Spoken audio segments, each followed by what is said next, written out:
Gidawat sa provincial government sa Surigao del Norte ang cash assistance sa Provincial Government of Davao Oriental kagahapon, Enero 12, 2022, alang sa mga biktima sa Bagyong Odette sa Siargao Island.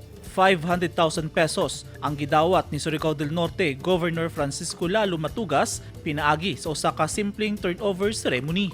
Tumong niini nga matabangan nga makabarog og balik ang mga residente ug komunidad nga apektado sa paglampurna sa Bagyong Odette. Gawa sa monetary aid, nagpadala usab og team ang Davao Oriental aron magpahigayon og tulo ka adlaw nga medical mission.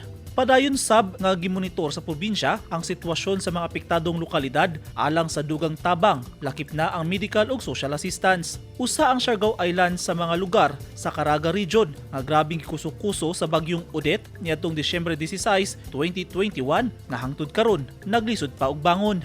Libuan ka mga pamilya ang naapektuhan ug daghan usab ang casualties. Wala gihapoy supply sa kuryente ug kulang usab ang supply sa tubig sa Siargao Island hangtod karon. Hinuon, padayon ang paghatod og hinabang sa mga organisasyon o ahensya sa gobyerno ngadto sa mga lugar nga apektado sa Bagyong Odette.